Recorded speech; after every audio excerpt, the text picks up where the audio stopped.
ओम शांति। भगवत गीता श्लोक क्लास में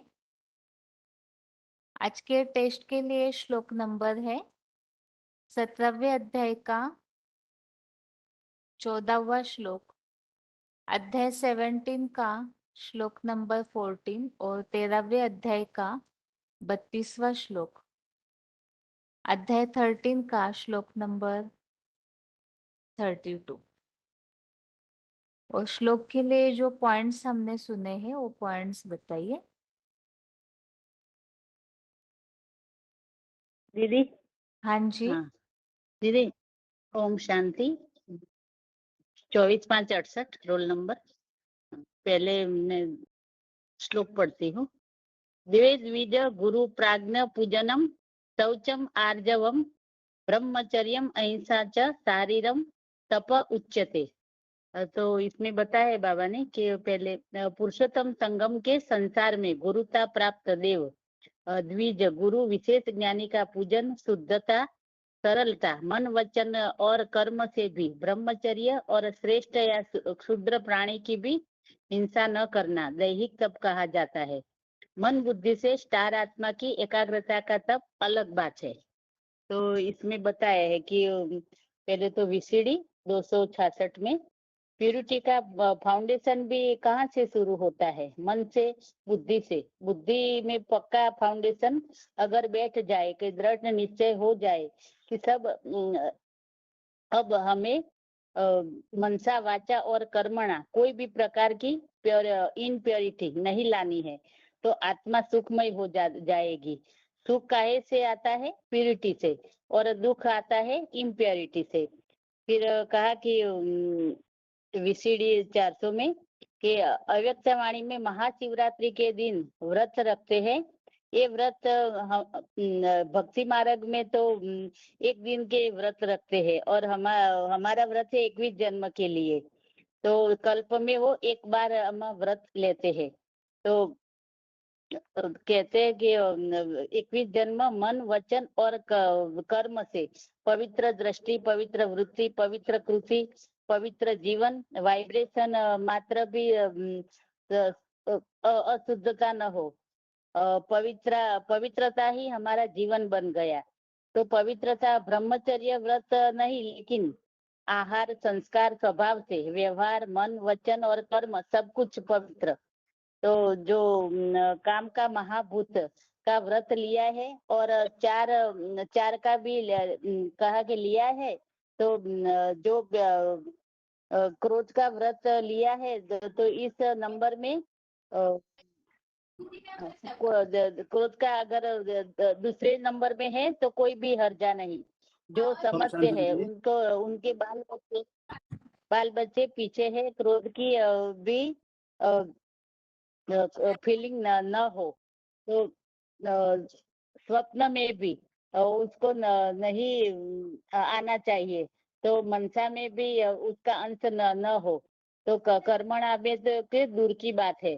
तो क्रोध के बच्चे हैं, तो ईर्ष्या, जलसी, ये क्रोध के बाल बच्चे हैं। आगे बताओ दीदी वो श्लोक श्लोक 13 का। बस श्लोक पढ़िए माता जी, और भी हाथ उठे हुए हैं।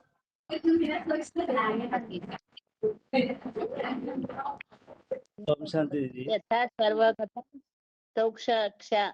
सूक्ष्मयात आकाशम न उपलिप्यते सर्वत्र अवस्थितः देहे तथा आत्मा न उपलिप्यते।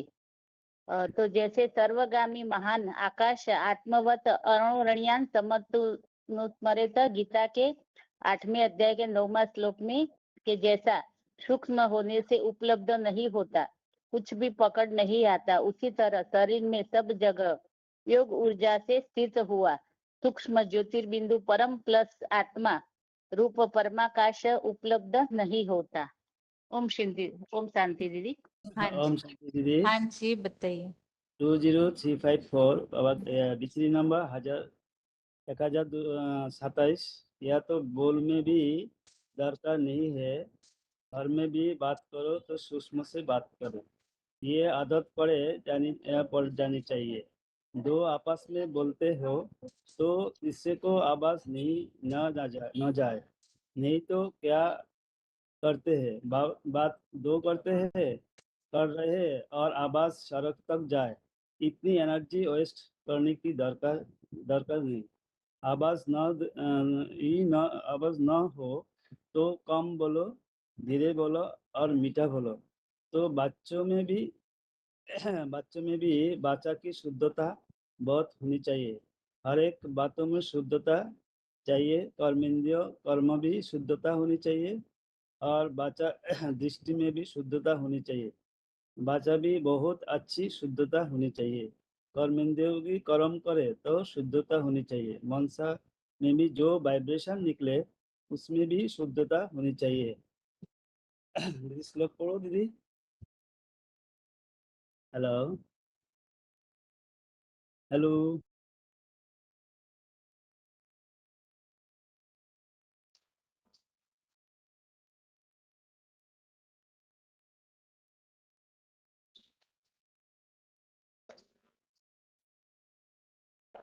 आगे पढ़िए,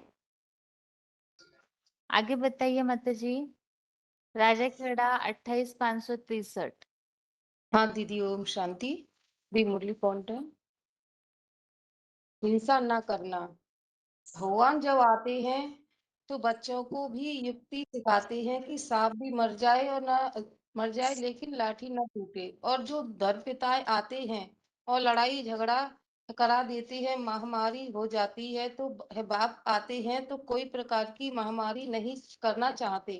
क्या कहते हैं? अहिंसा परमो धर्म। और साधारण ही हिंसा नहीं, बेहद की है हिंसा भी नहीं, कोई प्रकार की हिंसा नहीं, युक्ति से काम चलाना है या किसी से लड़ाई झगड़ा नहीं करना है। तो भगवान तो युक्ति से निकालते हैं कि हमेशा हमारे बच्चों को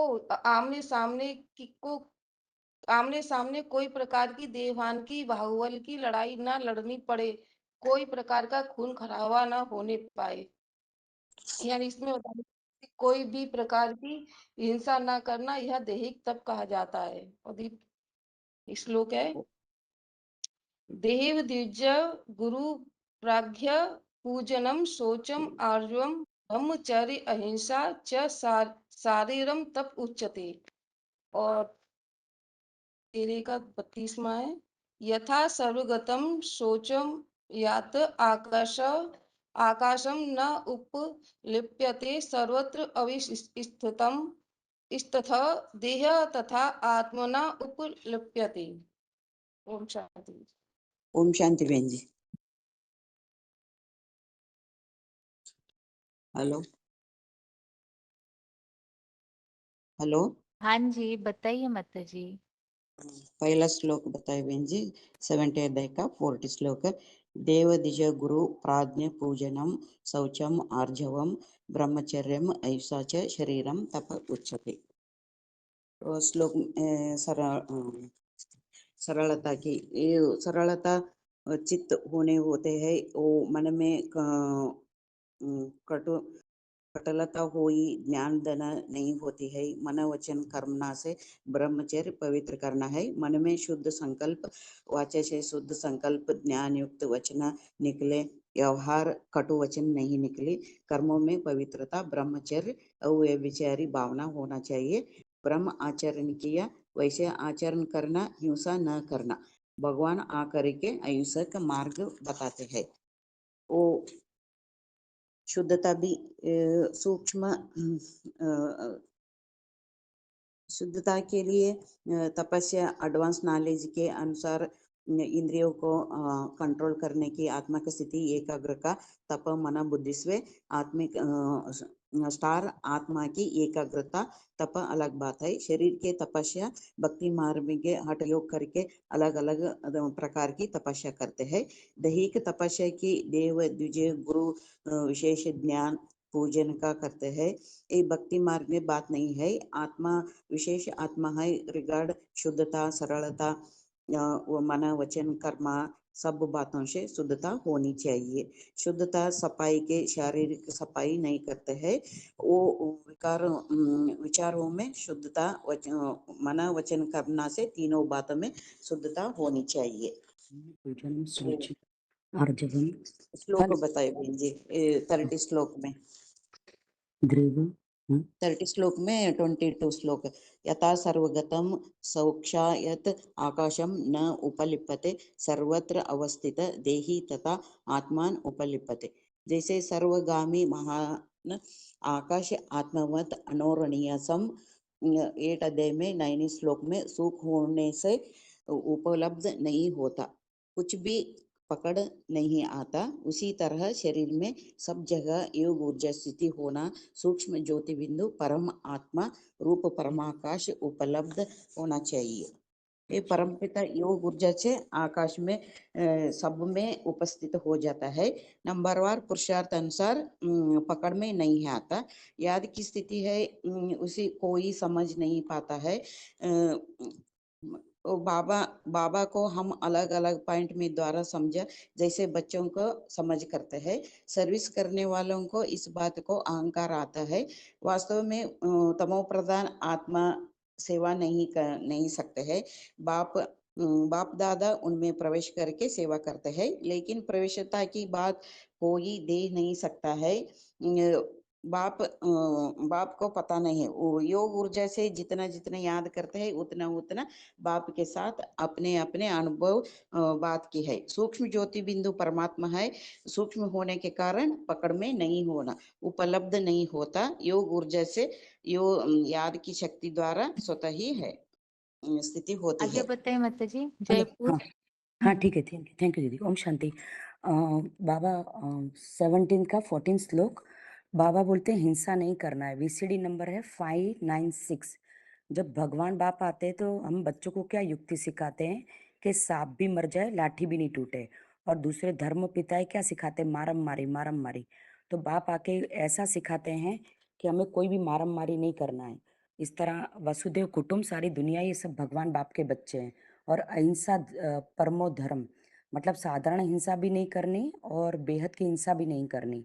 ऐसी युक्ति से काम चलाना है कि लड़ाई झगड़े भी नहीं हो, कोई प्रकार के खून खराबा नहीं हो।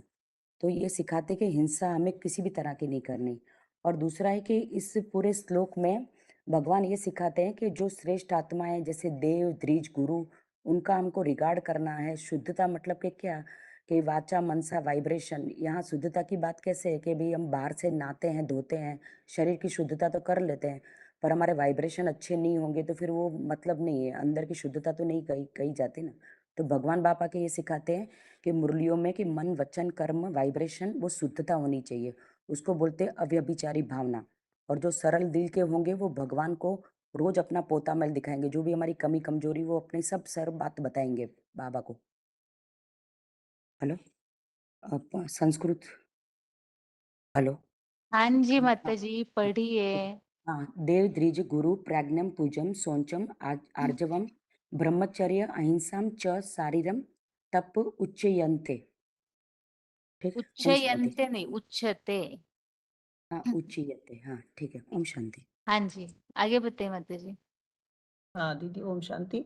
इसमें BCD 400 में बताया है कि पवित्र दृष्टि और पवित्र वृत्ति, ऐसा नहीं कि जीवन में पवित्रता का व्रत लिया है तो पवित्र रहना है। हर चीज पर अपने ऊपर ध्यान देना है कि आहार विहार में, खान पान में भी हमें पवित्र रहना है और विकारों से भी पवित्र रहना है। ऐसा नहीं कि काम विकार जो है कि सिर्फ काम विकार को जीत पाने के लिए हमने ये प्रण लिया है। नहीं, काम के ऐसा नहीं कि काम के पीछे जो क्रोध विकार है तो क्रोध विकार के लिए छुट्टी मिल गई कि खूब क्रोध करो, नहीं।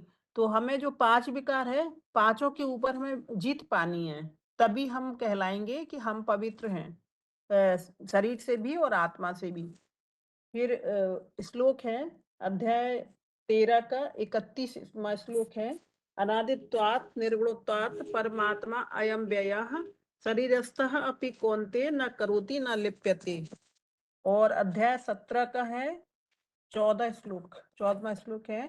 देव द्विज गुरु प्राज्ञ पूजनम शौचम आर्जवम ब्रह्मचर्यम अहिंसा च शरीरम तप उच्यते। ओम शांति दी।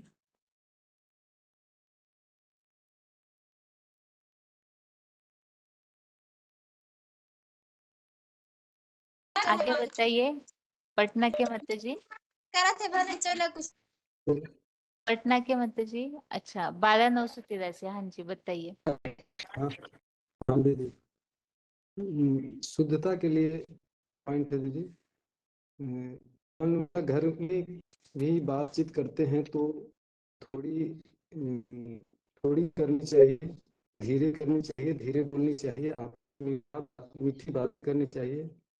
आवाज एक दो के बीच में हो, तीसरा नहीं सुने, इतना धीरे बोलना चाहिए, क्योंकि ज्यादा तेज बोलने से एनर्जी का भी लॉस होता है। इसलिए कम बोलो, धीरे बोलो और मीठा बोलो। बच्चों वाचा में भी शुद्धता होनी चाहिए, हर एक बात में शुद्धता होनी चाहिए। स्त्रियों के कर्म में भी शुद्धता चाहिए, दृष्टि रीति सब में, उसके वचन में भी शुद्धता चाहिए।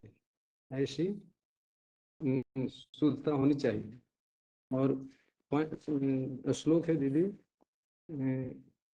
17 का 14। देव दिग्गज गुरु प्राज्ञा पूजनम शौचनम आर्जवम ब्रह्मचार्यम अहिंसा च शरीरम तप उच्यते। और 13 का 32 श्लोक है दीदी, यथा सर्वगतम स्वच्छम्यात आकाशम न उपलिप्यते सर्वत्र अवस्थित देहे तथा आत्मा न उपलिप्यते। ओम शांति दीदी।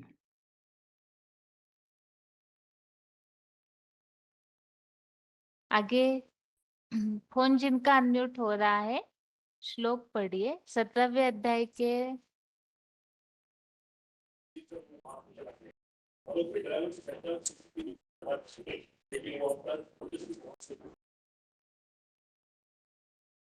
जिनका फोन अनम्यूट हो रहा है डायल नंबर वालों का, वो श्लोक पढ़ते जाइए 17वें अध्याय का।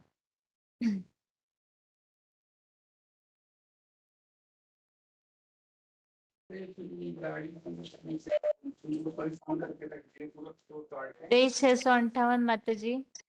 हाँ दीदी, हम सही। पहले से पढ़िए माता जी, पहले से। ठीक है दीदी, पढ़ती हूँ।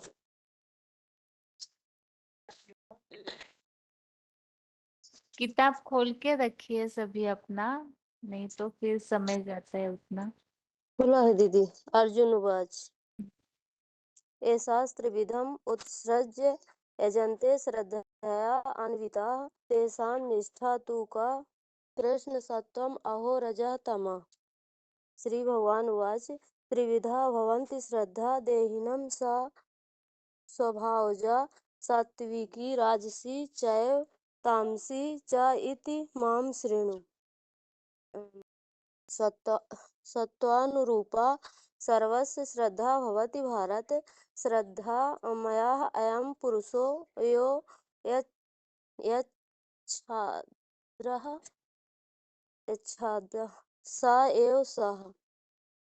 यजन्ते साध्विका देवान् यच्छ राक्षसी राजसा प्रेतान् भूतगणान् च अन्ये यजन्ते तामसः जनाः।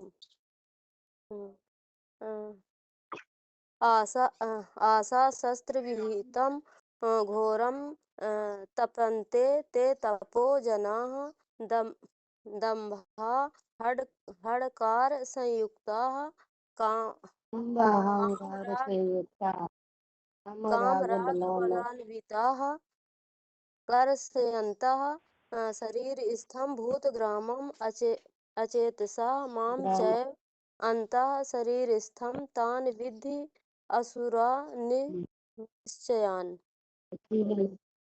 आहारः तु अपि सर्वस्य त्रिविधो भवति प्रियः यज्ञः तपः तथा दानं तेषां भेदम् इमं शृणु। आयु सत्त्वबला रोग सुख प्रीति विवर्धनाः रस्याः स्निग्धाः स्थिराः हृदयाः आहाराः सात्विकाः प्रियाः। और पढ़ना दीदी।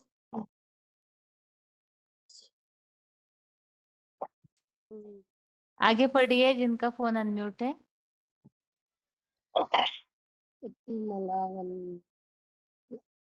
हेलो। हाँ जी, पढ़िए माता जी, श्लोक पढ़िए। अभी 264 29 ये 17 का 9। हेलो। हाँ जी, पढ़िए पढ़िए कटमल कटमल कटमल लवण तीक्ष्ण रुक्ष विलाहिन आहार राजस्य इताः सुख शोक संप्रदाह यताम गतारसं प्रति बहुत प्रदूषितं च ततः अच्छिष्टम् उच्छिष्टम् अपि च अध्यम भोजनं तामसी प्रिय असफलं काङ्क्षित यज्ञ विधि दृष्टा च युज्यते अष्टभ्य एव इति मनः समाधाय च सात्विक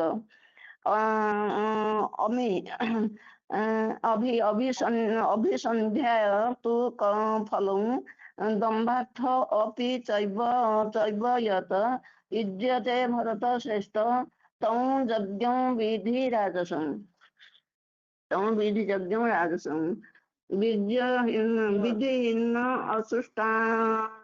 विधिहीन असुष्टास्नु मंत्रहीन अदक्षिणं सदाविहितं यज्ञं तामसं परिचक्ष्यते देवाद्भि जगद्गुरुप्राय प्राज्ञ पूजनं शौचम् आर्जं ब्रह्मचर्य अहिंसा च शरीरं तप उच्यते अनुद्वेगकरं वाक्यं सत्यं प्रियहितं च यत्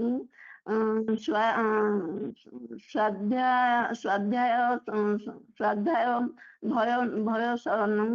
भयासनं चैव पाण्डुमयं तप उच्यते मनः प्रसादः शौच सौम्यतयं मन्नं आत्मा विनिग्रह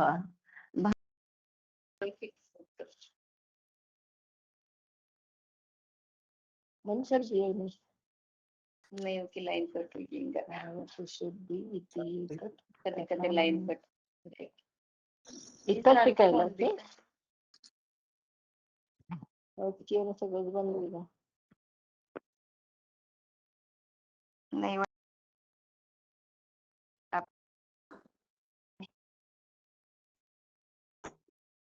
हेलो दीदी 1076 9 हेलो हाँ जी माता जी, पढ़िए पढ़िए अर्जुन उवाच ये शास्त्रविधी उत्सृज्य यजन्ते श्रद्धया अन्विता तेषां निष्ठा तु का कृष्ण सत्व अहो रजतम श्री भगवान उवाच त्रिविधा भक्ति श्रद्धा देहिना सा स्वभावजा सात्विकी राजसी चैव तामसी च इति त्वात् शृणु सत्त्वानुरूपा सर्वस्य श्रद्धा भवति भारत श्रद्धामया अयं पुरुषो यो युच्छुद्व स एव सः यजन्ते सात्विका देवान यक्ष राक्षसी राजसा प्रेतान भूतगणान च अन्ये यजन्ते तामसा जना अशास्त्र विहित घोर तपन्ते ये तप्यन्ते ये तपो जना दंभाहंड अहंकार संयुक्ता कामराग बलान्विता आहार तु अपि सर्वस्य नहीं ये छूट गया ना छठवा हाँ कर्ष यंता शरीरास्त भूतग्राम अचेतसः मा चैव अंत शरीरस्त तान विधि असुर निश्चयान आहार तु अपि सर्वस्य त्रिविधो भवति प्रिया यज्ञा तपाद्य तथा दानं तेषा भेदम इमं शृणु आयु सत्व बलारोग्य सुख प्रीति विवर्धना रस्या स्निग्धा स्थिरा हृदा आहार सात्विक प्रिया कटुवम मम्ल वनात्युष्ण तीक्ष्ण वृक्ष विदाहिना आहारा राजसस्य इष्टा दुःख शोका मयप्रदा यातयामं गतरसं पूर्ति पूर्वशितं पर्युषितं च यत उच्छिष्ट अपि च अमेध्य भोजन तामस प्रिया अफला कांक्षी यज्ञा विविदुष्टो युज्यते यष्टव्य एवं इति मना समाधाय स सात्विका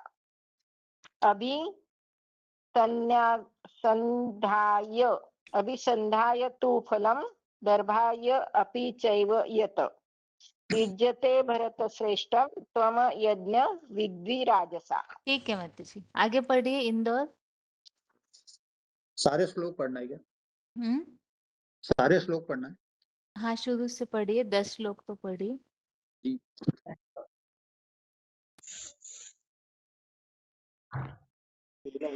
अध्याय का पहला श्लोक। ये शास्त्र विधीन उत्सर्ज्य यजन्ते श्रद्धया अन्विता तेषा निष्ठा तु का कृष्ण सत्वम आहो रजतम त्रिविधा भवति श्रद्धा देहिना सा स्वभावजा सात्विकी राजसी च तामसी च इति तरा शृणु। सत्वानुरूपा सर्वस्य श्रद्धा भवति भारत श्रद्धामय अयम पुरुषो यो यच्च छंद स एव शः यजन्ते सात्विका देवान् यक्षर अंशी राजसा प्रेतान् भूत गणान् च अन्ये यजन्ते तामसा जनाः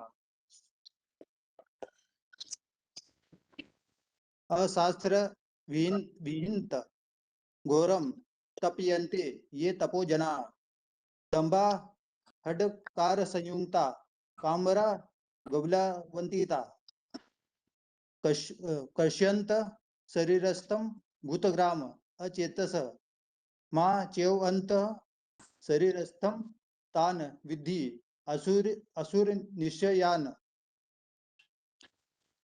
आहार तु अपि सर्वस्य त्रिविधो भवति प्रिय यज्ञ तप तथा दानम तेषां वेदम इमं शृणु। कट्टमल वणा शणति शणरु विदाहीन आहारा राजस्य इष्टा दुःख शोकाम प्रदाय यातयानम गतरस पूर्ति पर्युषित च यत उच्छिष्टम अपि च अमेध्य भोजनम तामसी प्रियम अफला कांक्षिभि यज्ञ विधिदृष्टो युज्यते यष्टव्यम एवं इति मनः समाधाय स सात्विकः अभिसंधाय तु फलम दंभार्थ अपि च यत युज्यते भरत श्रेष्ठ तम यज्ञम विधि राजसम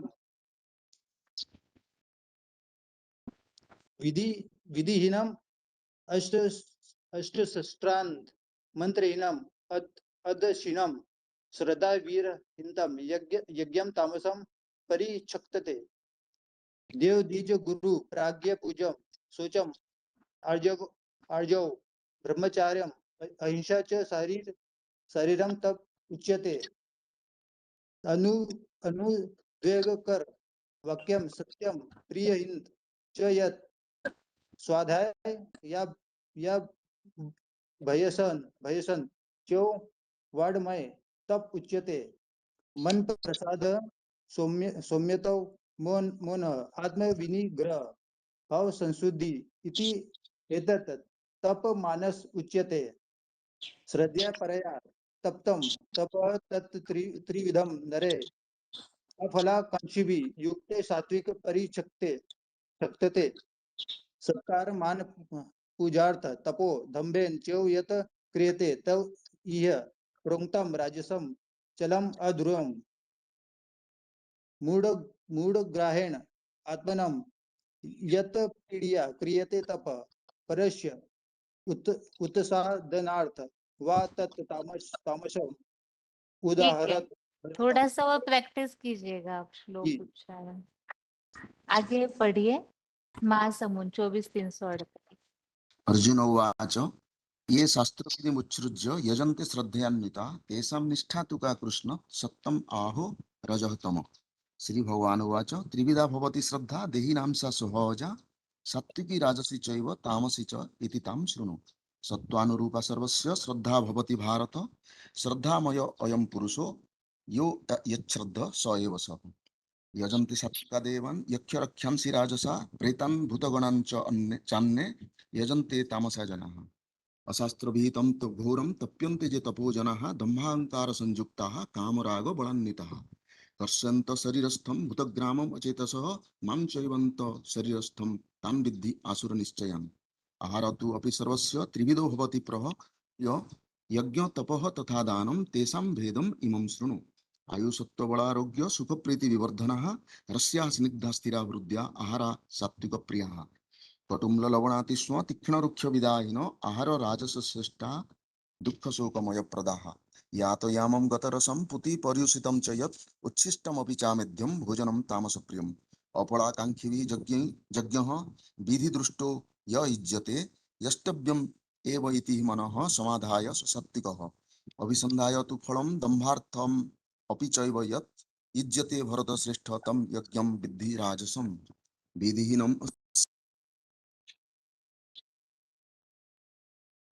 यज्ञं तामसं परिचक्षितम्। देवद्विज गुरुप्राज्ञ पूजनं शौचमार्जवं ब्रह्मचर्यम् अहिंसा च शरीरं तप उच्यते। अनुद्वेगकरं वाक्यं सत्यं प्रिय हितं च यत् श्रद्धया चैव वाङ्मयं तप उच्यते। मनः प्रसाद संयत्तं मौनमात्मविनिग्रह भाव संशुद्धि इति एतत् तपः मानसम् उच्यते। ठीक श्रद्धया है, परया आगे पढ़िए 16-488 मध्य जी। ओम शांति जी। श्री अर्जुन उवाच ये शास्त्र विधिं उत्सृज्य यजन्ते श्रद्धया अन्विता तेषां निष्ठा तु का कृष्ण सत्त्वम् अहो रजः तमः। श्री भगवान वाच त्रिविधा भवति श्रद्धा देहिनं सा भावजा सात्विकी राजसी चैव तामसी च इति तां शृणु। सत्त्वानुरूपा सर्वस्य श्रद्धा भवति भारत श्रद्धामये अयं पुरुषो यो यच्छ्रद्ध स एव स। यजन्ते सात्विका देवान् यच्छे रक्षांसि राजसा प्रेतान् भूतगणान् च अन्ये यजन्ते तामसा जना। अशास्त्र विहितं घोरं तप्यन्ते ये तपो जना दम्भाहंकार संयुक्ता कामरागबलान्विता।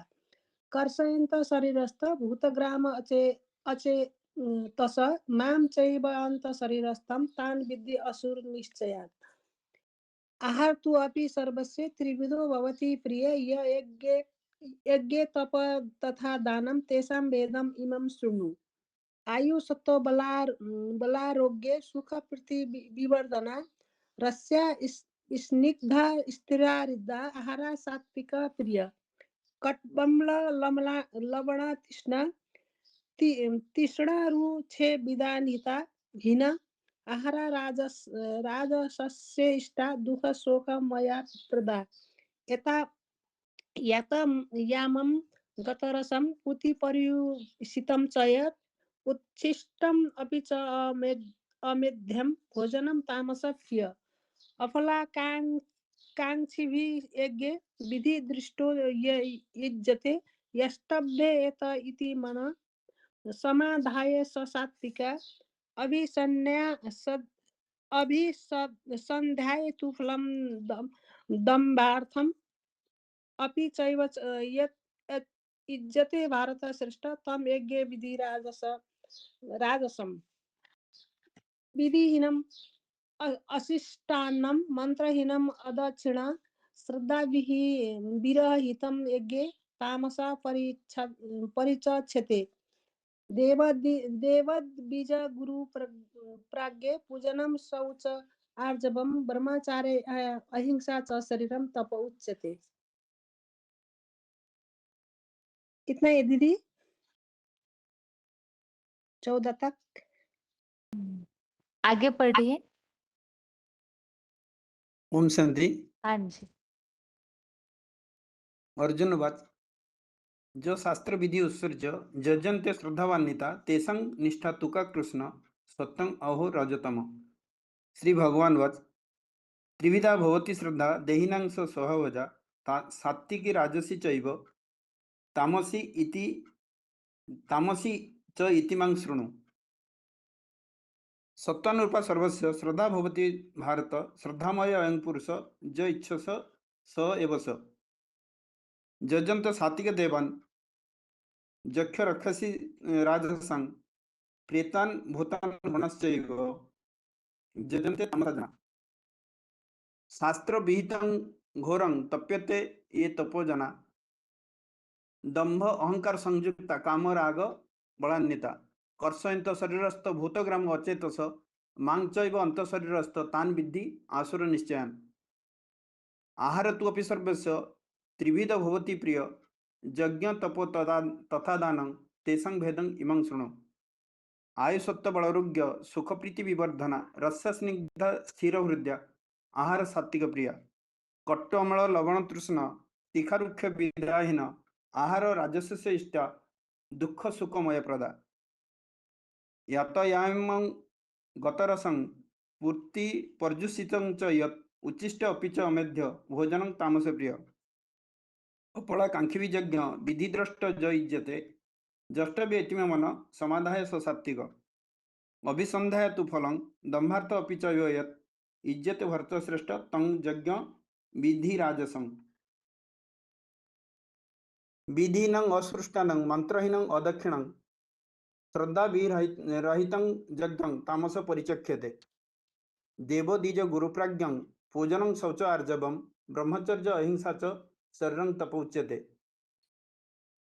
अनुद्वेगं करवाक्यं सत्यं प्रियहितं च यत् स्वाध्याय अभ्यासनं चैव वाङ्मय तपोच्यते। ठीक है, मन आगे पढ़िए। कोचिन। शुरू से पढ़ू। हाँ जी।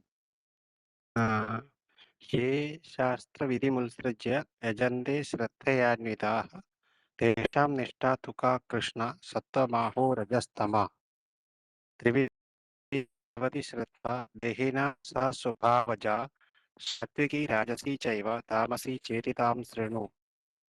सत्त्वानुरूप सर्वस्य श्रद्धा भवति भारत श्रद्धामयो यं पुरुषो ये यस् स एव च सः यजन्ते सात्विका देवान् यक्ष रक्षांसि राजसाः प्रेतान् भूतगणांश्चान्ये यजन्ते तामसा जनाः अशास्त्रविहितं घोरं तप्यन्ते ये तपो जनाः दम्भाहङ्कारसंयुक्ताः कामरागबलान्विताः कर्षयन्ते शरीरस्थं भूतग्राममचेतसाः मां चैवान्ध शरीरस्थं तान् विद्या सुरनिश्चयान्।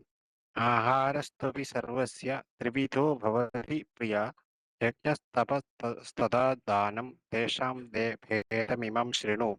आयुस्सत्त्वबलारोग्य सुखप्रीतिविवर्धना रस्या स्निग्धा स्थिरा हृद्या आहार सात्विका प्रिया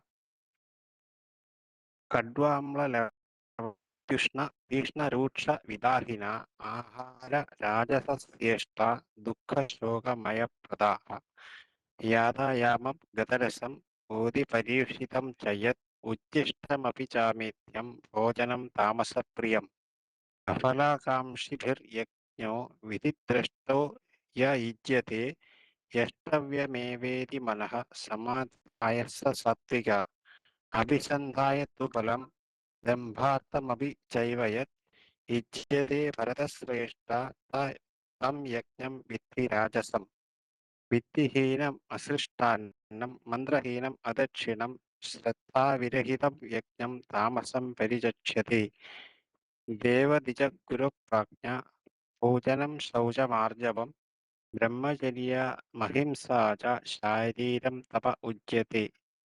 ओम शांति। आगे पढ़िए। फोन अनम्यूट है।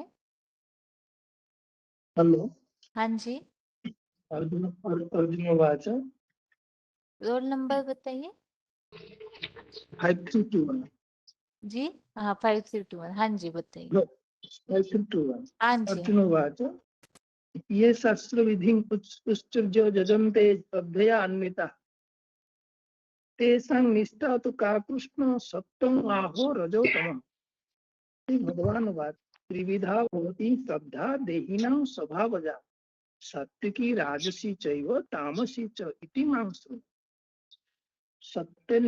सत्यनिरूपा सर्वस्य श्रद्धा भवति भारत श्रद्धामयम् अयं पुरुषः यजद्रेच्छ स एव स। यजन्ते सात्विका देवान् यक्ष रक्षसि राजसा प्रेतान् भूतगणान् च अन्ये यजन्ते तामसा जनाः।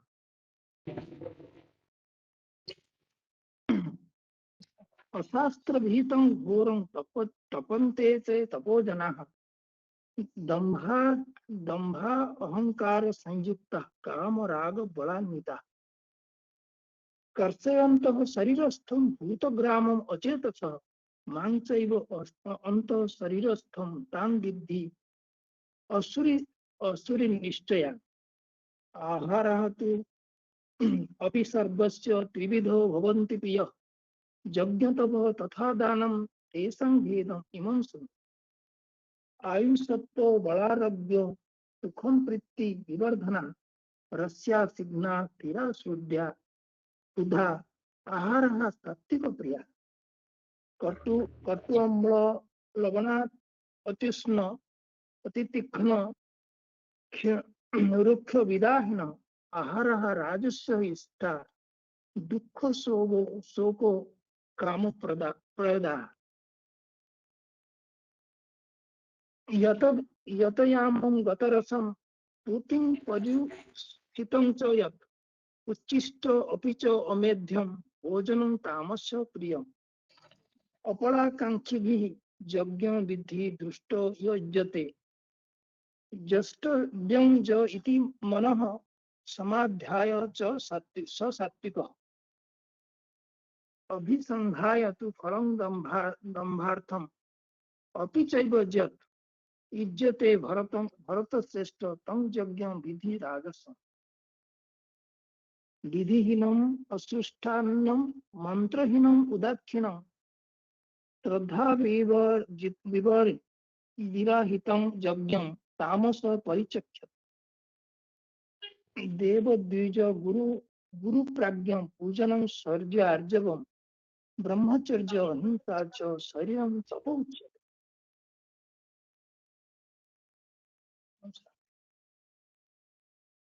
ठीक। दीदी ओम शांति। हाँ जी मत जी अर्जुन बात ये शास्त्र विधि उपसर्ग इजंते श्रद्धा अंगिता निष्ठा तु का तत्वम आहो रजतम। श्री भगवान बात त्रिविधा भक्ति श्रद्धा देहिनां सा श्रद्धाज सात्विकी राजसी च तामसी च इति ता सत्व अनुरूपा सर्वस्य श्रद्धा भक्ति भारत श्रद्धा मत अयम पुरुषो यो शुद्ध स एव स यजन्ते सात्विका देवान् यक्ष रक्षांसि राजसा प्रेतान् भूतगणान् च अन्ये यजन्ते तामसा जनाः। अशास्त्र विहितं घोरं तप्यन्ते ये तपो जनाः तम दंभ अहंकार संयुक्ता काम राग बलवंता करेशंत शरीर सथम भूतग्राम अचेतसा माम शीर्षथम तान विधि असुर निश्चयान्। आहार तु अपि सर्वस्य त्रिविधो भक्ति प्रिय यज्ञ तप दान तथा दान तेषां भेदम् इमं। आयु सत्व बल आरोग्य सुख प्रीति विवर्धना रस्य सिगद्धा सित्रा योषा आहारा सात्विक प्रिय कटु बल लवण न तयुष्यन्ति तीक्ष्ण रुक्ष दाहिने आहारा राजस्य ईश्वर सुख शोक काम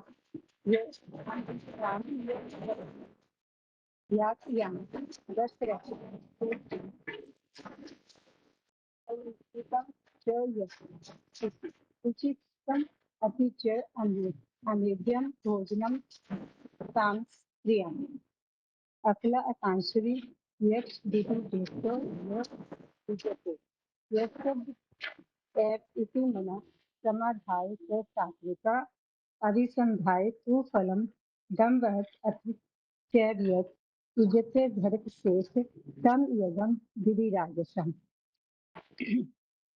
विधिहीनम अशिष्टाम मंत्रहीनम दक्षिणाम श्रद्धा विहितम यगम तामसम परिचक्षते देव द्विज गुरु प्रज्ञा पूजनम शौचम अजर्व ब्रह्मचर्य अहिंसा च शीलम तप उचित।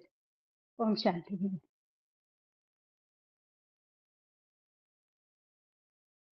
हाँ ठीक है माता जी, अभी फोन हाथ सभी का नीचे किया हुआ है और प्रश्न ये है अभी 13वें अध्याय संबंधित प्रश्न है 15 मिनट तक। 13वें अध्याय में ऐसे श्लोक बताइए जिन श्लोकों में क्षेत्र और क्षेत्रज्ञ को जानने की बात बताई है। अध्याय 13 अभी पूरा होने जा रहा है, 2 ही श्लोक बाकी है रिवीजन के लिए। तो 13वें अध्याय में अभी तक हमने जो श्लोक पढ़े हैं उसमें क्षेत्र और क्षेत्रज्ञ को जानने की बात जहां बताई है वो श्लोक बताइए।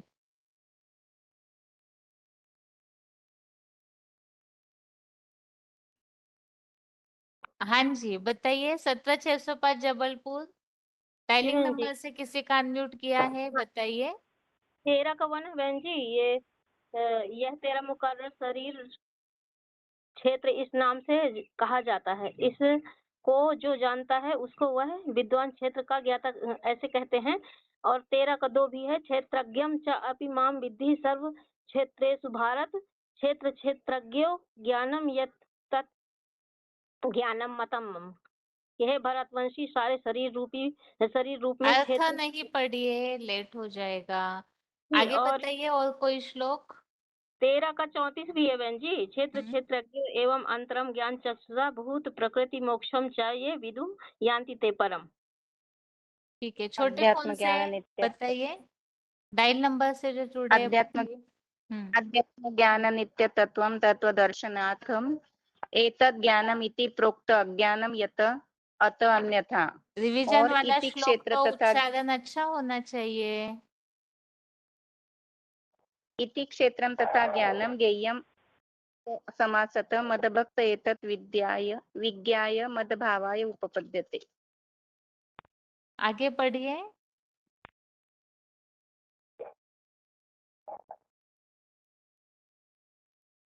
फोन अनम्यूट है, जल्दी उत्तर दीजिए। 17083। ओम शांति। हाँ जी 17 नंबर श्लोक पढ़ना दीजिए, 17 अध्याय से। नहीं, यह श्लोक पढ़ना नहीं, प्रश्न पूछा है 13वें अध्याय में ऐसे श्लोक बताइए जिसमें क्षेत्र और क्षेत्रज्ञ को जानने की बात बताई है। मानसा के माता जी बताइए। 13 में 29640। एक नंबर श्लोक दीजिए, एक नंबर। हाँ 34वां है। हाँ दे दीजिए। हाँ 13 जी में एक हाँ नंबर श्लोक में बताया है कि क्षेत्र और क्षेत्रज्ञ को जानने से जो क्षेत्र क्षेत्र को जानने से तुम सब कुछ जान जाते हो। बताइए, आगे बताइए। शांति दीदी। एक 13वें के 34 बताया है दीदी। क्षेत्र क्षेत्रज्ञोः एवं अंतरम ज्ञान चक्षुषा भूत प्रकृति मोक्षम च ये विदुः यान्ति ते परम। एक 13वें के 18वें में भी है दीदी। इति क्षेत्रम तथा ज्ञानम ज्ञेयं च उत्तम समासतः तमेतत् विज्ञाय मद्भावाय उपपद्यते। आगे बताइए माता जी। उषा माता जिनका नाम लिखा है बताइए। 8083 बताइए। 13 अध्याय का जो क्षेत्र का ऊपर जो श्लोक है हाँ जी। वो 2 में है, क्षेत्रज्ञ इति च मा विद्धि सर्वक्षेत्रेषु भारत क्षेत्र ज्ञानम यत्तत् ज्ञानम मतम मम। फिर 3 में बताया तत्क्षेत्रं यत् यादृक्चं यत् यद्विकारी यतश्च यत् सच जो यत् प्रभावश्च तत् समासन मांग शृणु। फिर ये आया 5 में आया महाभूतानि अहंकार बुद्धि अव्यक्तमेव च इंद्रियाणि दशकं च पंचचंद्रिय गोचरा। फिर इच्छा द्वेष सुखं दुखं संघात चेतना धृति एतत् क्षेत्रं समासेन सविकारं उदाहृतम। यहाँ तक कि क्षेत्र का है। ठीक है, कौन आगे कौन सा बताइए। का? हाँ जी। कौन सी बहन जी? हाँ जी। 13वां अध्याय में 9वां श्लोक है, 9वां श्लोक है। आसक्ति ही अनाभिष्वंग पुत्र ये धारा सारे श्लोक गृहादिषु ही हीरो पाठधारी के पहचान के लिए है। प्रश्न का भाव ये है कि जिस श्लोक में ये स्पष्ट उल्लेख है क्षेत्र और क्षेत्रज्ञ को जानना चाहिए, ऐसे श्लोक हमें बताने हैं। तो एक्यूरेट ये वो श्लोक बताइए। 13वां में 13वें अध्याय में तो सारे ही अलग अलग तरीके से हीरो पाठधारी की पहचान है। 13वां में 12वां श्लोक है दीदी। ज्ञेयं यत् तत् प्रवक्ष्यामि यत् ज्ञात्वा अमृतम् अश्नुते अनादिमत्परं ब्रह्माण तत्तत् न असत् उच्यते। और है सर्व इंद्रिया गुणभासं सर्व इंद्रिया विवर्तितम् आसक्तं सर्वभूत चैव निर्गुणं गुणाभोक्तु च। ठीक है, माता जी रोल नंबर बताइए अपना। 28372 हुबली मधुबन। अच्छा, ठीक है, अभी हाथ नीचे किए हैं सभी के। और अगला प्रश्न है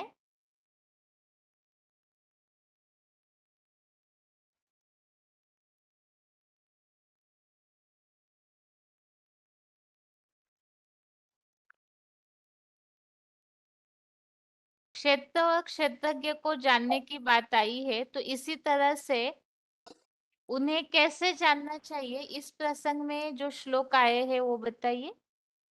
क्षेत्र और क्षेत्रज्ञ को कैसे जानना चाहिए, उस प्रसंग में 13वें अध्याय में जो श्लोक आए हैं वो बताइए। प्रश्न अच्छे से समझिए। पहला श्लोक हमने पहला प्रश्न ये पूछा है क्षेत्र और क्षेत्रज्ञ को जानने के लिए श्लोक। अभी कैसे जानना चाहिए उसकी विधि या तरीका जिन श्लोकों में बताया है, ऐसे श्लोक आपको बताने हैं। बताइए। हेलो। हाँ जी दीदी। 13 का 3 पे हाँ, तो क्षेत्रं यो च जादृक् च जद्विकारी जतश्च यो स च ये जत्न भावो च तत् समासेन मे शृणु। हाँ हाँ दीदी, ये 13 का 19वां श्लोक है। प्रकृति और आत्मा को दोनों को ये अनादि ही जानो, बेकार 3 गुणों को भी उनसे उत्पन्न हुआ जानो, और 3 गुण उन्हीं के द्वारा उत्पन्न होते हैं, ये जानना है। और 13 का 23 है, उस प्रकृति और पुरुष को 3 गुणों के साथ जानना है, और उस तरह से वो जान लेता है तो आत्मस्मृति का मतलब आचरण करता है। और देखना पड़ेगा 19 आगे और 23। बताइए। अगला फोन अनम्यूट है।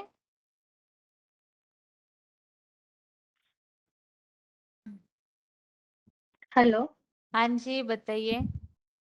श्रुतिं पुरुषं विद्धि अनादिभोऽपि विकारानश्च गुणांचैव विद्धि प्रकृति संभवान।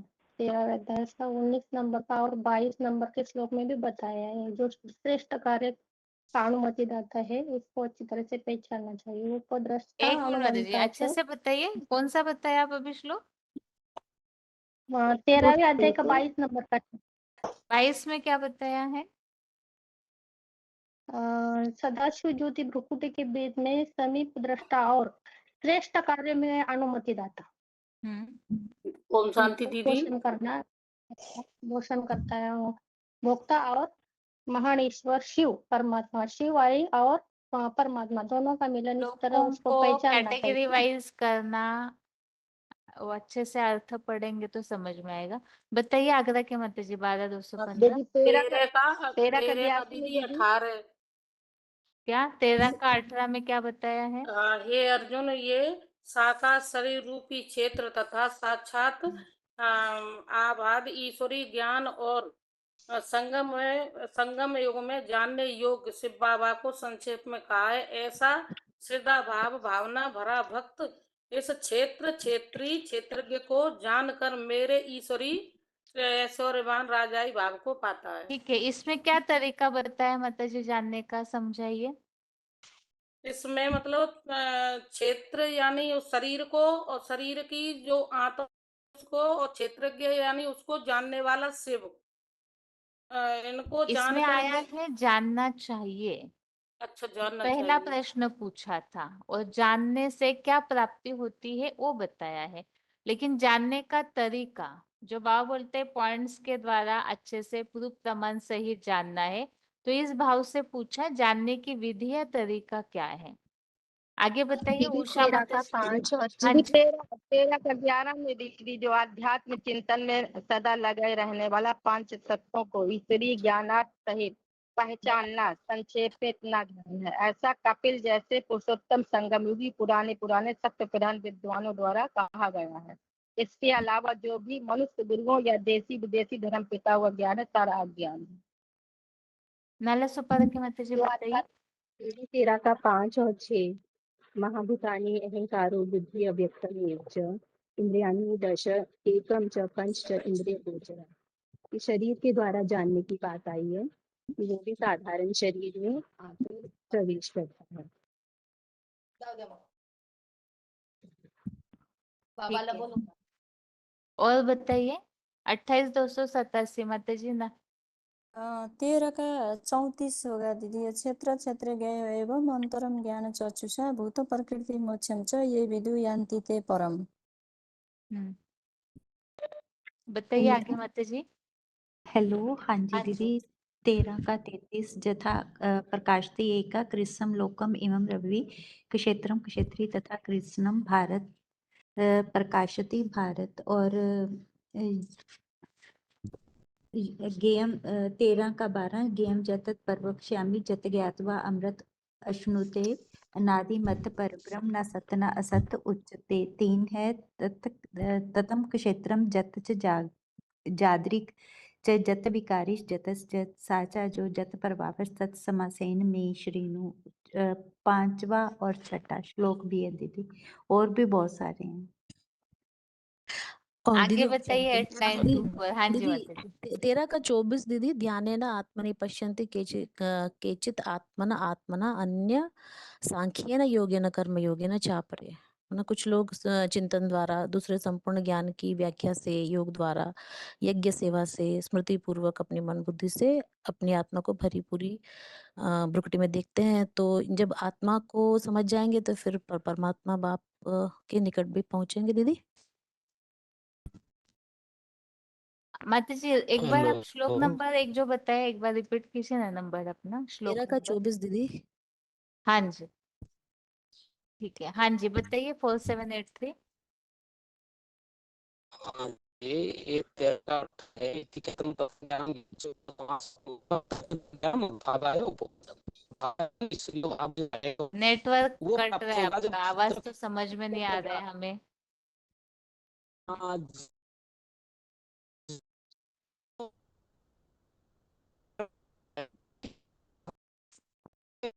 आवाज समझ में नहीं आ रहा है, दोबारा अनम्यूट करते हैं। आगे बताइए तब तक। अगला फोन अनम्यूट है जिनका। दीदी 13 का 3 भी हाँ होगा। जी। दत्तत कहते यच्च यदृक्ष यत् विकारी यतश्च यत् सच अवश्य तत् समासेन में सुनो। 13 का 5 6 बात तो लोग बता दिए, लेकिन वही में लगता है वही होगा। महाभूतानि अहंकार बुद्धि अव्यक्तम एव च इंद्रियाणि दश एकम च पंच च इंद्रियो गोचर।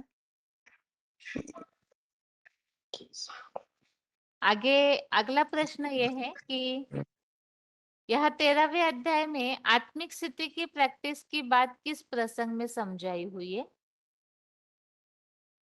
आत्मिक स्थिति की प्रैक्टिस की जो बात है वो किस प्रसंग में समझाई है?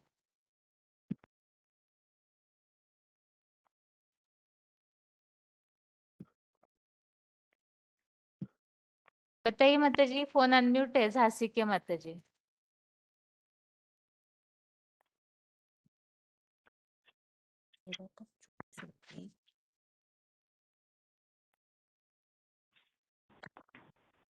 दीदी 13 का 24 है दीदी, यही वाला। हाँ जी। 13 का 13 का 24 है दीदी, आत्मिक स्थिति की का अभ्यास के लिए। कि आत्मिक स्थिति का अभ्यास के लिए यहाँ पर ज्ञान के द्वारा, मनन चिंतन मंथन के द्वारा, यज्ञ सेवा के द्वारा मन बुद्धि को, आत्मा को अपनी भरी पूरी प्रकृति में दिखता है, यही दीदी। हाँ, कारण पूछा था, वो भी ठीक है, बाकी कारण क्यों प्रैक्टिस करनी चाहिए हमें? अच्छा, क्यों? ठीक है दीदी। बताइए झांसी की माता जी, आगे और भी फोन अनम्यूट किए हैं। दीदी हमें नहीं आ रहा ये वाला। अच्छा ठीक है, आगे बताइए। छोटे फोन से भी अनम्यूट है किसी किसी का। 26,612 माता जी, मानसा। हाँ जी दीदी, इसका 13 का 24 भी है और ये 27वां भी है। अच्छा, क्या बताया है 13 के 24 में?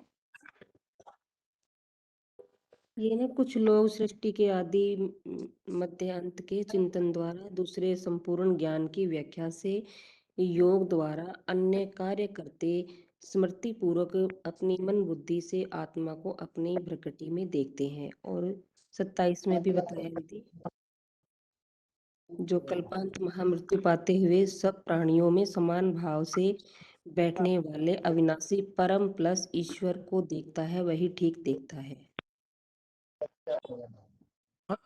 आगे बताइए।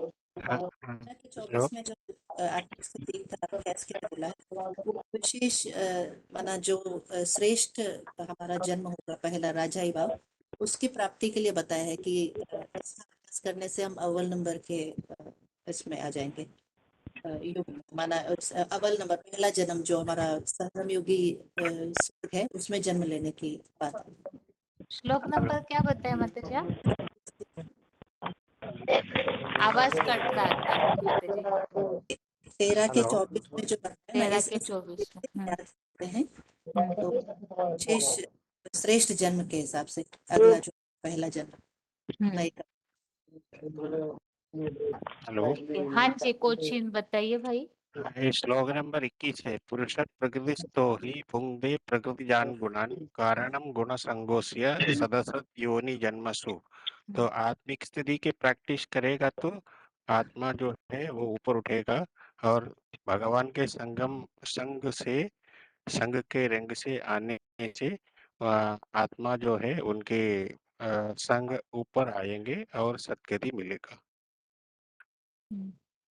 आगे बताइए। हाँ जी।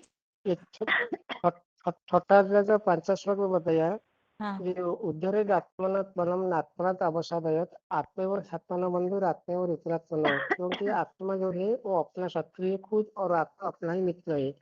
इसलिए छठा अध्याय का 6 श्लोक में भी बताया, बंधुरात्मा स्तनस्य येना त्वेवात् मनोदितः अनात्मनस्य शत्रुते बते तातेव शत्रुवत्। जो आत्मा अपने मन बुद्धि को ऊपर मतलब विजय पाता है वो अपना मित्र है, और जो नहीं कर पाता है, अपने मन बुद्धि को कंट्रोल नहीं कर पाता है, वो अपना शत्रु की तरह सदा तत्पर रहता है। इसलिए आत्मिक की प्रैक्टिस करना निहायत जरूरी है। ओम शांति। आगे बताइए। हाँ जी, मैंने ये 13 का 28 समुपस्यनि सर्वत्र समुपस्थितम ईश्वर न ही नस्ति आत्मनं ततो जानति पराम गतिम। मतलब जो पुरुषार्थ हम करते हैं संगम युग में, तो उसको माने परम गति विष्णु पद को कैसे प्राप्त करेंगे? जब आत्मा को ऊपर उठाएंगे। इसको भाई ने बताया जे आत्मा माने न आत्मा न अवसादेत, आत्मा जैसे नीचे नहीं गिरेगा। तो इसीलिए आत्मा की माने प्रैक्टिस चाहिए। और 24 का भी चाहिए। कुछ लोग जैसे बताए ध्यान आत्मा पश्यति आत्मा अन्य संख्या युगेन कर्मयुगेन च उपरे। कुछ लोग सृष्टि के आदि मध्य अंत का चिंतन द्वारा और कुछ आत्मिक स्थिति की प्रैक्टिस द्वारा तो अपने आत्मा को भी हम भरी पूरी कुटी ऊपर में उठा सकते हैं। तो इस आत्मा को अधोगति की न जाने दे और ऊपर उठाएं, तो इसके लिए दूसरों को हम ले सकते हैं। हाँ जी, आगे बताइए।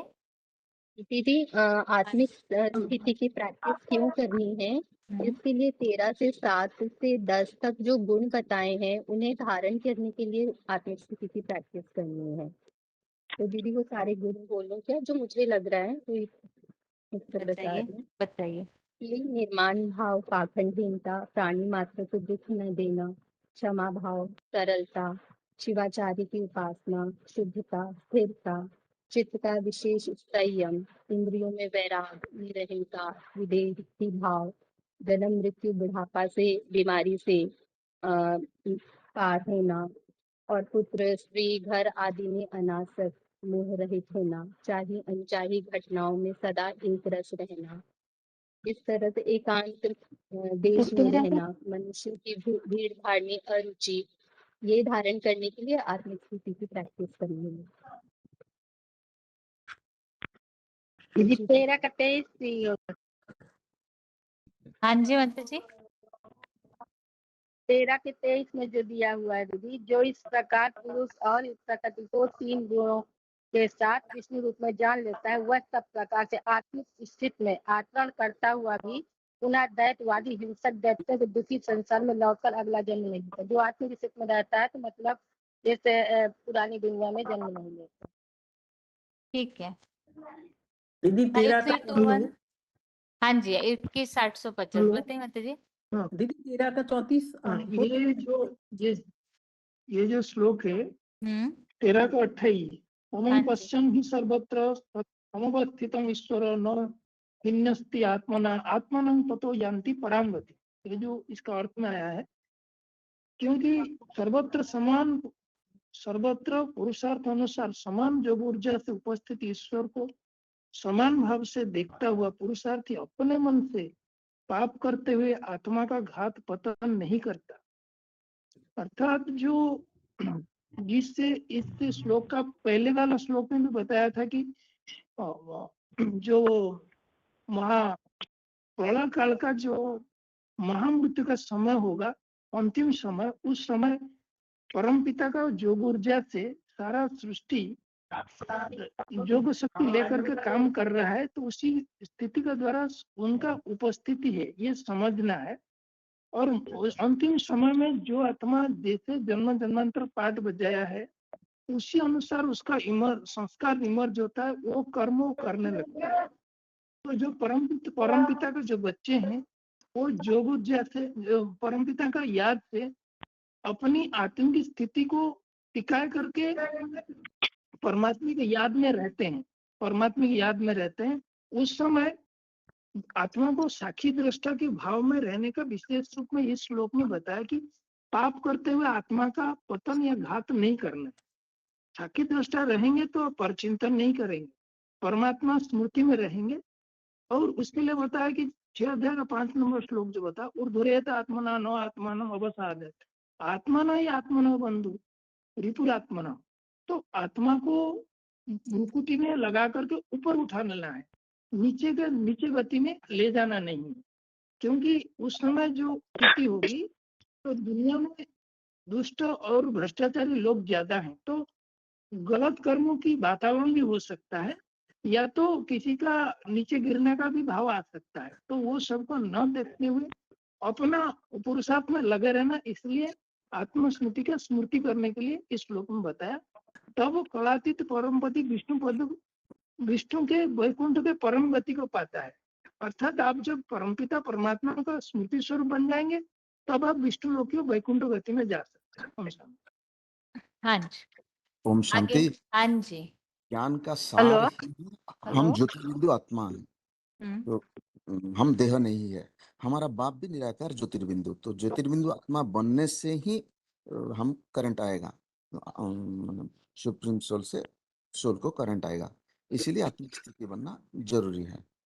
दीदी 13 का 34 भी आ सकता है क्या? इसमें बताया है कि संपूर्ण बने त्रिनेत्री महादेव के ज्ञानेत्र द्वारा शिव को जानते हैं, तो वे परम पाठधारी हीरो के परिते परे ब्रह्मलोक को प्राप्त करते हैं।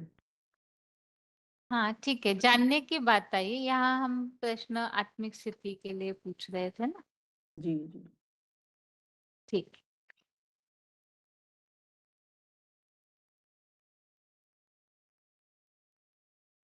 अभी अगला प्रश्न है। यहाँ श्लोक में 13वें अध्याय में जहाँ बाप के परिचय की बात चल रही है, तो परिचय में जैसे हम नाम रूप देश काल बताते हैं, इसके लिए तो हमने सबसे पहला प्रश्न यही समझा कि हीरो पाठधारी को जानना चाहिए। तो इसके लिए श्लोक, उसके अलावा कैसे जानना चाहिए उसके लिए भी श्लोक। अभी आत्मिक स्थिति की प्रैक्टिस क्यों करनी ये पूछा। अभी अगला प्रश्न ये है कि 13वें अध्याय में ऐसे श्लोक बताइए जो कर्तव्य से संबंधित आए हैं। भगवान बाप जिस तन के द्वारा प्रत्यक्ष होते हैं, उनके द्वारा क्या क्या कर्तव्य किए जाते हैं, इस प्रसंग में 13वें अध्याय में जो श्लोक आए हैं वो बताने हैं।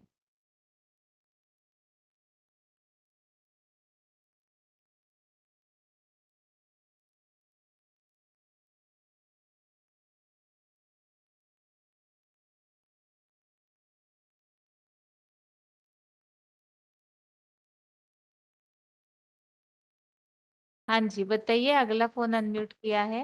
हेलो हेलो हाँ जी बताइए बताइए हेलो माता जी। हाँ हाँ, सभी सरदार चर्च पंडित जो क्षेत्र क्षेत्रज्ञों को जानता है, अंतर्गत ज्ञान सूक्ष्म અને जो प्राणियां है प्रकृति मुक्ति हो संपूर्ण वन नियंत्रित करता है, मन बुद्धि की एकत्र करे, जो परमात्मा को योग लगाता है से परम ब्रह्म लोकों के प्राप्त करते हैं। क्षेत्र कर्तव्य के लिए तेरह एवं का 16 अंतरंग ज्ञान 34 कर्तव्यों के क्या बोल रहे हैं माता जी? 34 बताइए। ठीक है आगे बताइए माता जी। 232 हेलो 13 का 16 में है अभिवस्था च भूतेषु विभक्तमिव च स्थितं भूत भर्तु च ततं तत् ग्रहं ग्रसेषु प्रभुषु च। वो अभिभाज्य, वो जो परम ब्रह्म योग से अभिभाज्य है और प्राणियों का भी विभक्त हुआ रहता है, और प्राणी का भरण पोषण विष्णु है, और संहारकर्ता महारुद्र है, और उत्पत्तिकर्ता ब्रह्मा ज्ञातव्य है। हाँ ओम शांति दीदी। 13 का 16 तो माता जी ने बता दिया है, 13 का 16 है, और 13 का 13 भी है दीदी। 13 है ना, वो सब और हाथ पैर वाला और आंख मस्तक मुख वाला सब और कान वाला संसार को यानी जो वो जड़ से घिर कर रहता है। और 22 में भी श्लोक बता सकते हैं इसमें कि देह में परम पुरुष समीप दृष्टा और कार्यों की अनुमति दाता भरण पोषण करता भोक्ता महान ईश्वर से प्लस परमात्मा कहा जाता है। और देखना पड़ेगा दीदी, ये तो है। आगे बताते जाइए। ठीक है, 13 के 14 में बताया है। 20,751 बताइए पहले। 13 के 14 में बोला है कि वो इंद्रिय विहीन और अनासक्त होते हुए भी प्राणी मात्र का पोषण करता है। रुकिए हरिपुर माता जी। 20,576 1 मिनट। और कोई बता रहे हैं? नाला सुपारा के माता जी कंटिन्यू कीजिए। जी दीदी 13 का 14 कि सब प्राणी मात्र का पोषण करता है अनासक्त होते हुए भी। और 13 के 15 में भी बताया है कि वो प्राणियों के अंदर बाहर है और तो भी वो सबके निकट है। और 13 के 17 में 16 बताया माता जी ने, और 17 में भी कहा है कि वो अंधकार को परे करने वाला है। जी जी जी ठीक है। हाँ बताइए 8937 माता जी। 13 और 16। अच्छा 13 और 16 ठीक है। हाँ 20,576 माता जी। जो 13 का 14 है सर्वेन्द्रिय गुणाभासम सर्वेन्द्रिय विवर्जितम असक्तम सर्वभूतैव निर्गुणम गुणभोक्तृ च। माने सब इंद्रिय जो इंद्रियों का गुण का आभास होता है ना, वो इंद्रिय में तब जैसे बाबा बोले सब इंद्रिय का अनासक्त होते भी सब का पोषण करता है और निर्गुण है और गुणों का भी भुगता है। और 22 भी है, 13 का 22 भी है जो उपद्रष्टा निमित्ताचा भोक्ता भोक्ता महेश्वर परमात्मा चाप्युक्त देहस्मी पुरुष पर। और 16 भी मैं बताने वाली थी। और ये भी 13 का 31 भी अनादिकात निर्गुणतात परमात्मा एवं अव्यय शरीरस्थ भी कौनते न करति न लिप्यते, वही बताने वाली थी। 13 का 19 भी होगा ना? प्रकृतिं पुरुषं चैव विद्यनादि उभौपि विकरणस्य गुणश्चैव विद्धि प्रकृति संभवान्। माना सारी जो उत्पत्ति है वो उन्हीं के द्वारा है। हाँ जी बताइए। 24 ओम 5 शांति दीदी। 13 का 15 भी होता है दीदी।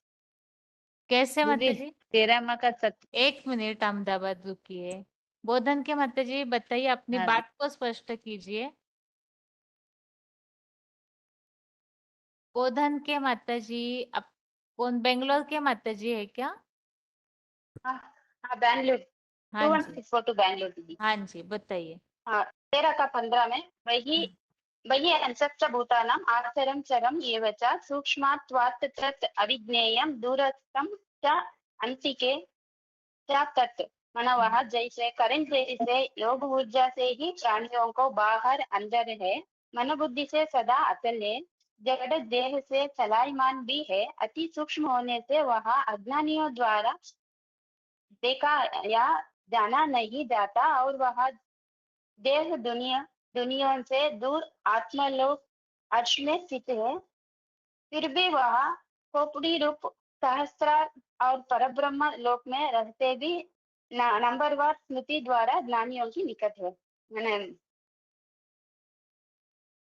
दीदी 14 13 भी का 15 भी 26 16 भी दीदी होता है दीदी। हाँ जी दीदी 13 का 26 भी है। इसमें ये बताया है कि जो कुछ जड़ चेतन पदार्थ उत्पन्न होते हैं वो लिंग आत्म शिव के संयोग से जाने। हाँ जी हाँ जी 24 5 68 बताइए। हाँ दीदी 13 माँ का 27 माँ समम सर्वेषु भूतेषु तिष्ठतं परमेश्वरम विनश्यस्यु अविनश्यंतम यह पश्यन्ति स पश्यन्ति। तो इसमें अव्यक्त मूर्ति के बारे में बताया है कि वो ठीक देखता है, जो साकार में निराकार को देखता है तो योग ऊर्जा के द्वारा इनका सभी में विराजमान है, तो वो ठीक ही देखता है, ऐसे बताया है दीदी। और दूसरे श्लोक तो माता जी ने बता दिया है। हाँ जी आगे बताइए। दीदी इसमें तेज भी बता सकते हैं। जब प्राणियों की जो प्राणियों की भिन्नता है वो मतलब, और जो सारा संसार अनेक धर्मों का विस्तार उनसे भी मतलब उत्पन्न हुआ जाने ये भी यदि हम अनेक नहीं जानते तो होता है। क्या माता जी? माता बोली तो है। सीधे फोन से लगाते हैं, नंबर से लगाते हैं, हम ये तो अपना कैसे कर लेते हैं, मतलब म्यूट मतलब बोल जो है ना कि अपना फोन में म्यूट कर लो। नहीं माता जी वो देखना पड़ेगा, हमें भी नहीं पता है वैसे छोटे फोन का, पूछती हूँ, बाकी चलेगा कोई बात नहीं। आगे बताइए। सुषमा माता जिनका नाम लिखा है हाँ बताइए। दीदी दीदी ओम शांति। बाबा ने अध्याय 13 में 30वें श्लोक में बताया है कि जो आदम जो बीज है षष्ठी में वही तो रहता है, उपस्थित वही रहता, वही उसी को विराट पुरुष भी बताया है। विराट पुरुष का मतलब है सारी सृष्टि में उसी की सर्वभौम सत्ता है और उसमें शिव प्रवेश करते हैं। तो सृष्टि के जो अनेक धर्म है वो उसी से निकलते हैं, विस्तार को वही जानता है। तो उन धर्मों को जानने से उसके द्वारा सारे धर्मों को हम जानेंगे और वो जो शिव है वो उसमें ही प्रवेश करता है आदम में। तो उसको इस श्लोक के द्वारा जानेंगे कि जो सृष्टि के अनेक धर्म उनका विस्तार भी वही जानता है और ऊर्ध्वमुखी साक्षात ऊर्ध्वमुखी वही एक होता है जो परम ब्रह्मा की प्राप्ति को प्राप्त हो जाता है, वह परम ब्रह्म बनता है। तो उसको जानेंगे कैसे? उसको मुकर्रर रथ के द्वारा जानेंगे कि सृष्टि का यही एक मुकर्रर रथ है जिसमें शिव आकर के अपना सारा कार्य करते हैं। और ज्ञान के नेत्रों से जानेंगे, ज्ञान के नेत्रों से जानेंगे कि यही हमारा मुकर्रर रथ है, उसको पहचानेंगे। सृष्टि के आदि मध्य अंत का ज्ञाता है, इस तरीके से उसको पहचानेंगे। दीदी हम आज ही जुड़े हैं। अच्छा रोल नंबर बताइए मतलब अपना। रोल नंबर 24666 है। कहाँ से बात कर रहे हैं? हम लखनऊ से हैं। अच्छा मेरा सेंटर तो लखनऊ ही पड़ता है, बाकी हम हरदोई से हैं। हाँ जी माता जी ठीक है। हेलो दीदी ओम शांति। हाँ जी बताइए। लेकिन हम लोग जुड़े हैं। ये श्लोक ठीक नंबर 20। बताया माता जी आपने, तो भी जो भी बताया ठीक है। कुछ भी नहीं दीदी, पढ़ाई की है, लेकिन आज से हम डेली आज से जुड़ेंगे। हाँ जी, हाँ हाँ जी, बताइए भाई कोचिन। हाँ, ये श्लोक नंबर 22 में है। उपद्रष्टानुबन्धाचा भर्ता भोक्ता महेश्वर परमात्मेति चाप्युक्ता देहेस्मिन् पुरुष पर। उपदेश करने वाला महेश्वर आत्मा होंगे, परमपिता, और देह में आके अपने आत्मा को, आत्मा जो है वो परम पुरुष जो है वो शरीर में आके हमें उपदेश करने वाला, ये सद्गति देने वाला, ऐसे करके इस श्लोक में जो बताया है। तो आत्मा को जो है वो ऊपर उठाने से परमात्मा का दर्शन हो सकते हैं, तो उसमें हमें सद्गति मिल सकते हैं, ऐसे करके बताया हुआ है। ठीक है। ओम शांति। अभी हाथ फिर से नीचे किए हैं सभी के,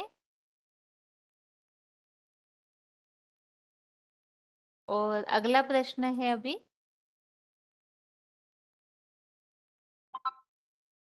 यहाँ श्लोक में भगवान को जानने की प्राप्ति भी बताई हुई है 13वें अध्याय में। भगवान को जानने की प्राप्ति, और जिन श्लोकों में आई है वो प्राप्ति बताइए। हेलो हाँ जी। दीदी, 13 का 12 है। ज्ञेयं यत्तत् प्रवक्ष्यामि यत् ज्ञात्वा अमृत अश्नुते अनादिमत परब्रह्म सत् न असत् उच्यते।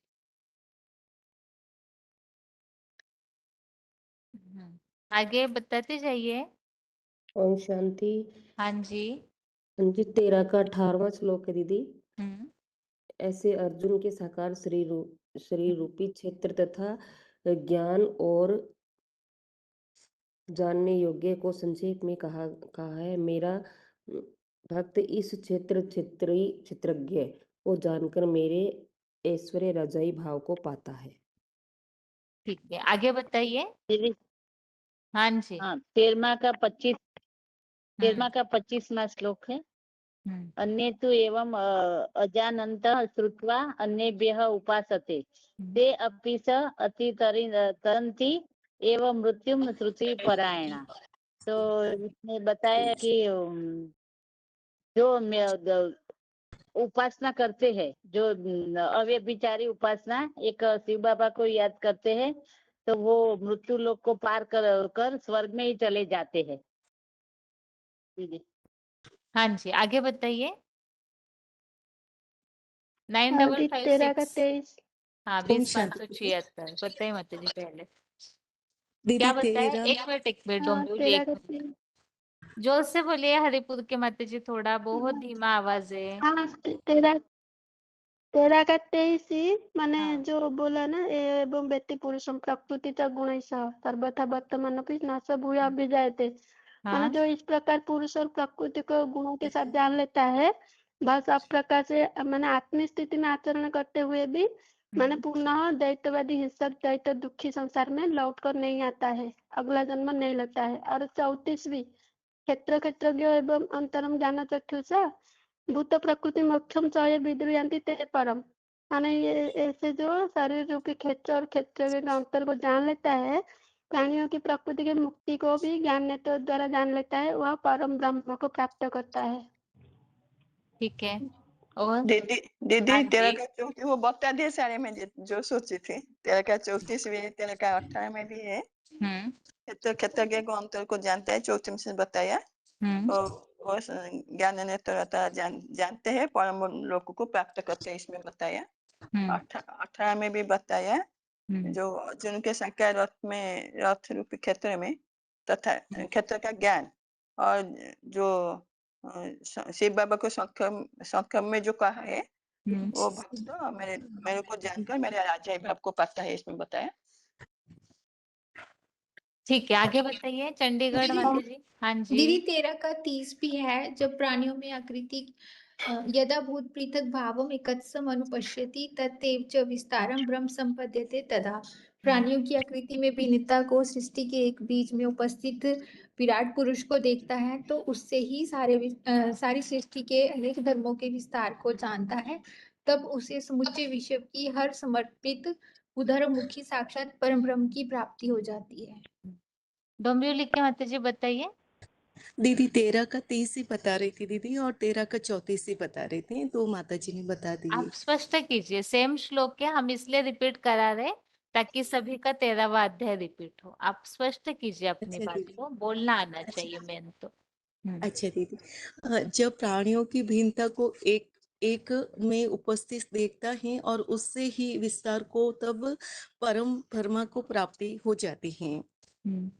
और दीदी वो 13 का 34 ऐसे जो शरीर रूप क्षेत्र और क्षेत्रज्ञ के अंतर को और प्राणियों की प्रकृति से मुक्ति को ज्ञान नेत्र द्वारा जानते हैं, वे परम ब्रह्म लोक को प्राप्त करते हैं। ठीक है, हाँ। बताइए महासमुन 24,348। वही 30 बोलना था मेरे को। तो यदा पृथक पृथक भावम एकस्थं अनुपश्यति ततएव च विस्तारम ब्रह्म संपद्यते तदा। जब प्राणियों की आकृति की भिन्नता को सृष्टि के एक बीज आदम में उपस्थित विराट पुरुष को देखता है और उससे ही सृष्टि के अनेक धर्मों के विस्तार को जानता है, तब उसे समुचे विश्व की हर प्रकार की समर्पित ऊर्ध्वमुखी साक्षात परम ब्रह्म की प्राप्ति हो जाती है। हाँ जी, आगे बताइए, आगे भी जिन्होंने हाथ उठाया। हेलो, तेरे को 11 दीदी। 13 का 11। कैसे? बोलो। बोलिए बोलिए। अध्यात्म ज्ञान नित्यत्व तत्व ज्ञानार्थ दर्शन एतत् ज्ञानम इति तत्वम अज्ञानम यत् अतः अन्यथा। जो इतना ज्ञान है इसको कहा गया है, इसके अलावा जो सारा अज्ञान है। जो यहाँ गीता के श्लोक के 1 से 11 तक निराकर शिव में अर्जुन आदम के शरीर क्षेत्र और उसके आत्मिक गुणों अवगुण शक्तियों और संस्कार की सृष्टि के आदिकाल से लेकर कल्पांतकाल तक के सारे विस्तार की संक्षेप में क्वेश्चन बताइए। ठीक है, आगे बताइए।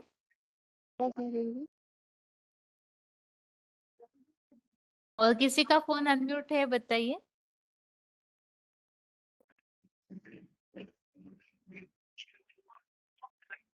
अभी हाथ नीचे किए हैं। और ये जो प्रश्न है ये कठिन है, आसान भी है वैसे तो।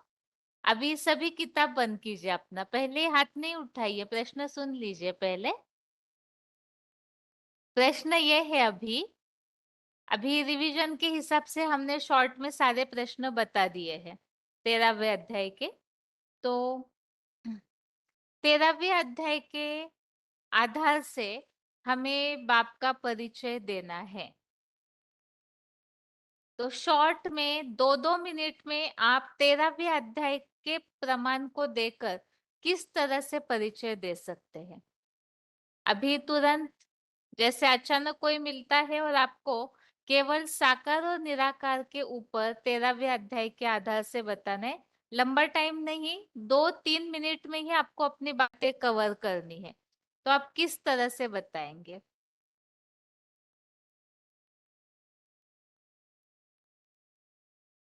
दीदी। हाँ जी। हाँ, ओम शांति।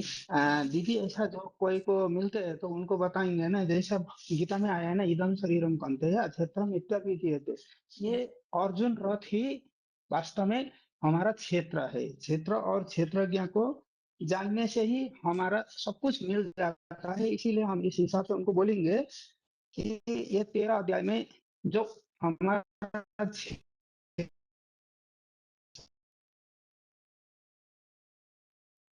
दिखाते हैं, यहाँ दिखाते हैं आत्मा और परमात्मा जी आकर परमात्मा हम उसको जानेंगे।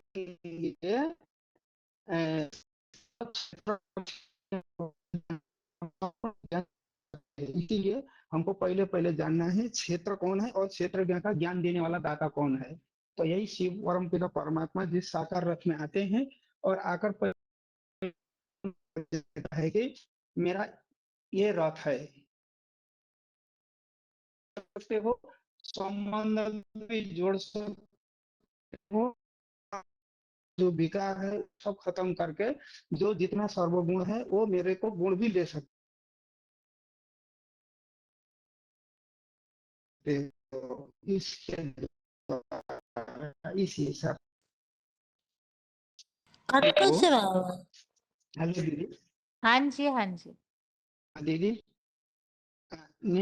नेट नेट चला गया, सुन लिया दीदी? हाँ जी, सुना। वही आपका नेटवर्क कटने के कारण आवाज हम स्पष्ट नहीं समझ हाँ पाए। दीदी नेटवर्क इतना के कमजोर है आज हमारा, बत्ती न रहने के कारण। हाँ हाँ सुबह से ठीक नेटवर्क, है। इसीलिए वही बताया जो क्षेत्र और क्षेत्रज्ञ का जो ज्ञान है वो भगवान ही आकर बताता है। तो और इसीलिए गीता में आया इदम शरीर कौन्तेय क्षेत्र मिथ्या विधीयते। जब क्षेत्र में कौन क्षेत्र है उस क्षेत्र को जानने से और क्षेत्रज्ञ को जानने से हमारा कल्याण होता है। जो आज तक हमारा जो कल्याण नहीं हुआ है, हम अनेक तरफ भड़के हैं, तो सर्व गुण में कैसे उनसे संबंध जोड़ना है, ये सारा संबंध एक से जोड़ने के लिए इस 13 अध्याय के विषय में हम दे सकते हैं दीदी।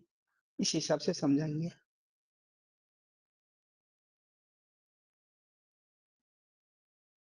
हेलो। हाँ जी माता जी, बताइए बताइए।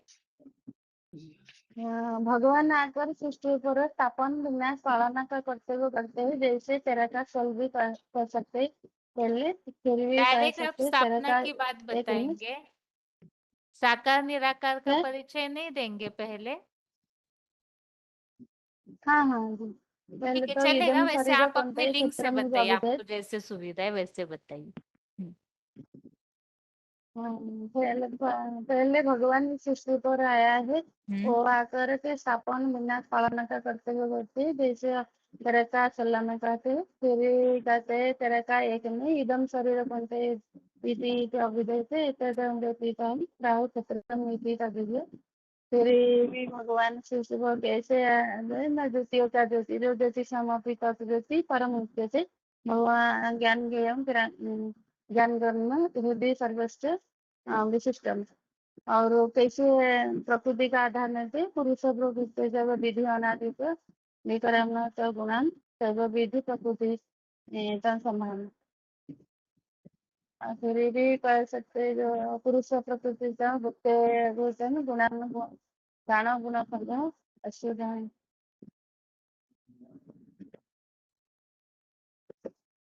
ये बताइए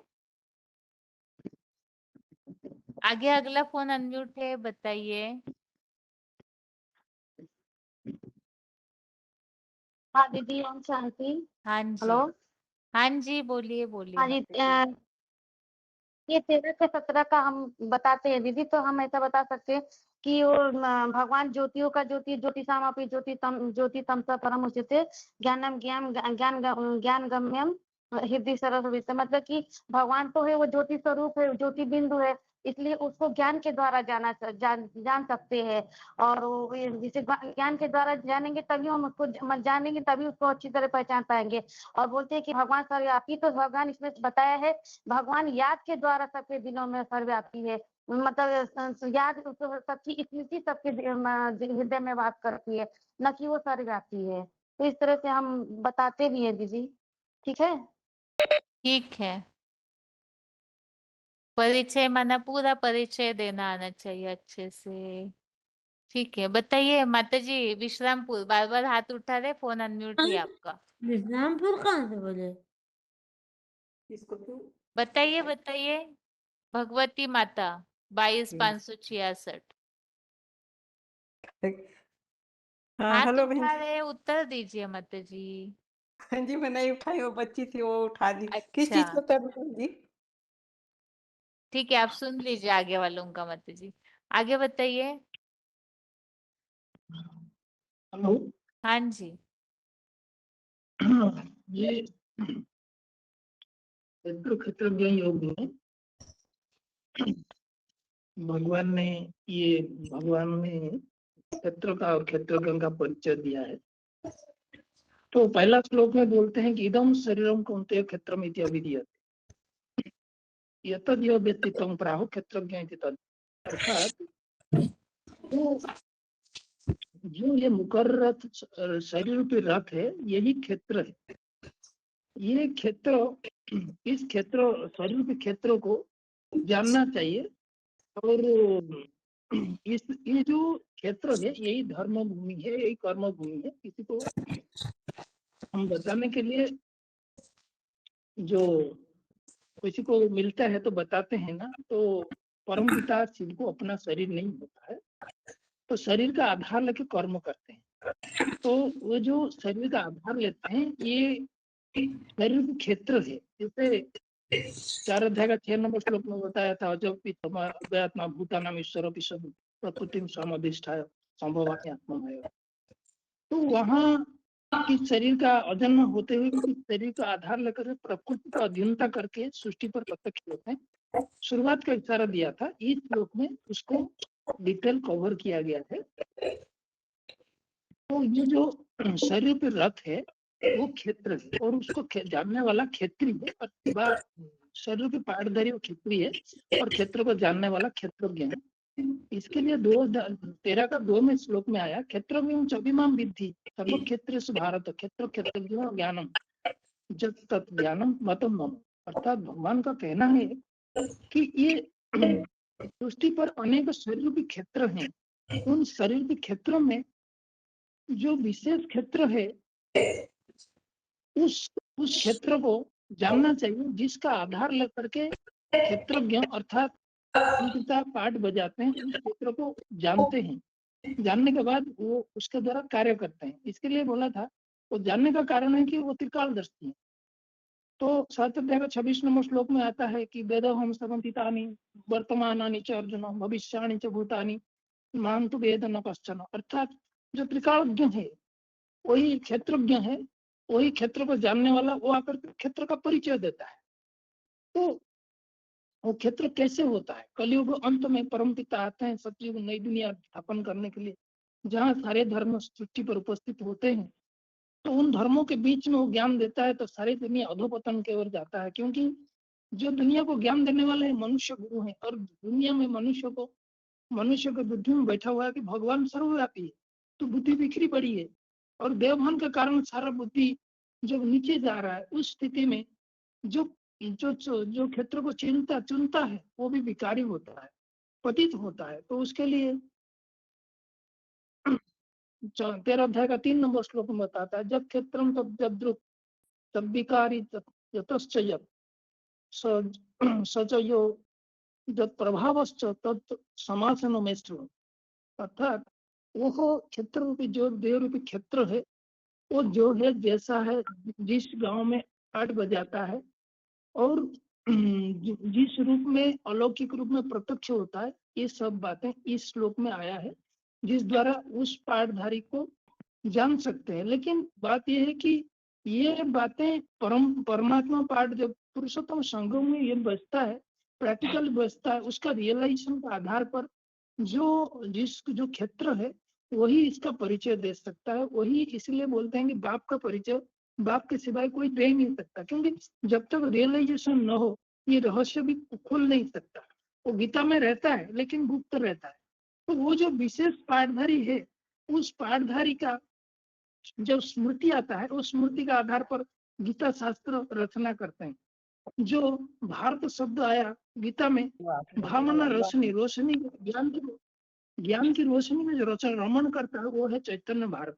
अर्थात भक्ति मार्ग में भी जो सबसे ज्यादा शास्त्र रचना करता है वो है व्यास। व्यास को गद्दी को भगवान के रूप में भी टाइटल मिल गया है। आपको थोड़ा सा रुकाती हूँ क्योंकि आपका विस्तार में हो जा रहा है उत्तर, तो आप कल के क्लास में है ना विस्तार से बताइएगा फिर सुबह के क्लास में, ठीक है? ओम शांति दीदी। हेलो 5321। हेलो, हाँ, हम ये बोल रहे थे आपका उत्तर थोड़ा लंबा हो रहा है ना, इसलिए आपको रुकाती हूँ। थोड़ा और अभी का प्रस्तुति में ज्यादा नहीं है। ठीक है, हाँ जी बताइए। और एक श्लोक ठीक है बताइए। तो वो जो पाठधारी है, वो पाठधारी का शास्त्रों में भी बहुत वर्णन है। और क्योंकि विशेष पाठ के रूप में जब शास्त्रकारों ने शास्त्र लिखा तो उनके स्मृति में वही पुरुषोत्तम संगम की बातें इमर्ज होती है, तो वो हीरो पाठधारी का बातें ही इमर्ज होता है। तो इसीलिए बोला कि जो 13 अध्याय का 4 नंबर श्लोक है कि जो ऋषियों के गीतों हैं या चाहे कहीं श्लोक है, कहीं दोहाएं हैं या भविष्य वक्ताओं की बातें हैं, उनमें भी वो पाठधारी का वर्णन आया है। जिसके लिए बोलते हैं कि दाता एक राम, सारी भिखारी है सारी दुनिया।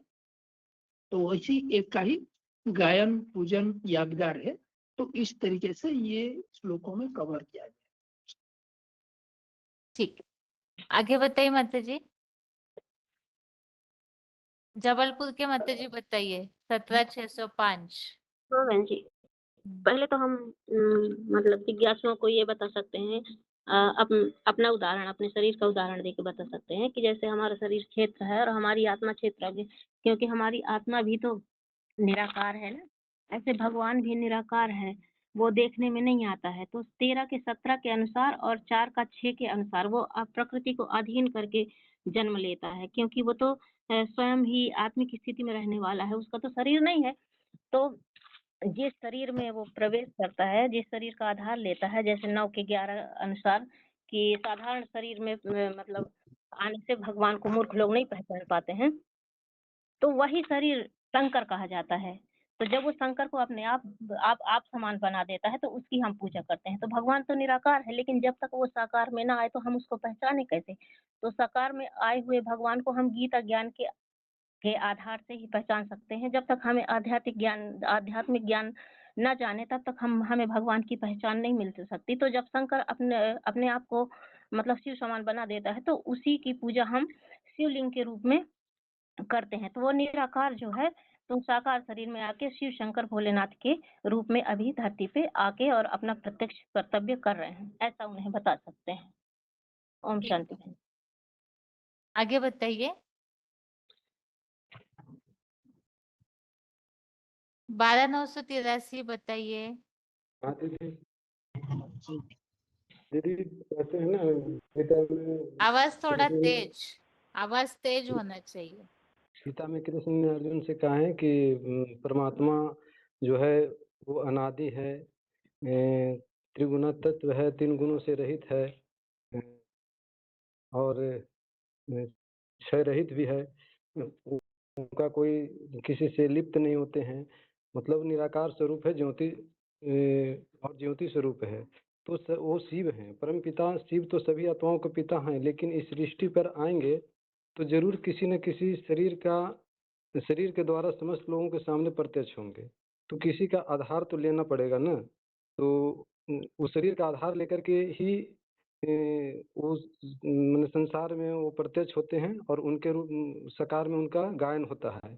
उसके लिए गीता में है ना, क्षेत्रम च अपि माम विधि सर्वत्रेषु भारत क्षेत्र क्षेत्रज्ञो ज्ञानम यत तत् ज्ञानम मम मम, जो हाँ मतम मम, उस क्षेत्र और क्षेत्रज्ञ को जानना जरूरी है। जो वो निराकार है वो साकार स्वरूप का आधार लेता है। और ये भी बताया गया है जो अनादि है, किसी से लिप्त नहीं रहता है, और त्रिगुणातीत है, जो अनादि तत्व निर्गुण तत्व परमात्मा अयम अव्यय शरीरस्थ अपि कौन्तेय न करोति न लिप्यन्ति। जैसे शिव के साकार स्वरूप शंकर को ही शिव के प्रतीक रूप में है ना, अल्प वस्त्र या निष्वस्त्र दिखाया जाता है। शंकर को जो निर्वस्त्र दिखाया गया है, निर्वस्त्र मतलब नग्न स्वरूप, यानी कि निराकारी होने का प्रमाण है, अर्थात देह का भान न होना ही निर्वस्त्र स्वरूप दिखाया जाता है।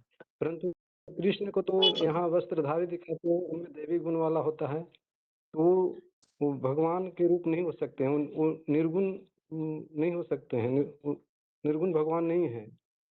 तो इस जो निराकार स्वरूप है वो साकार स्वरूप का आधार लेकर के शंकर के रूप में प्रत्यक्ष होकर के महादेव के रूप में प्रत्यक्ष होते हैं, मैंने महादेव का रूप लेते हैं, मैंने निराकारी स्टेज, शिव समान निराकारी स्टेज को धारण कर लेते हैं और उन्हीं के उस निराकार को साकार स्वरूप में गायन है दीदी। ठीक है माता जी, हाँ दीदी, थोड़ा लिखित में 3-3.5 मिनट लगेगी, चलेगा?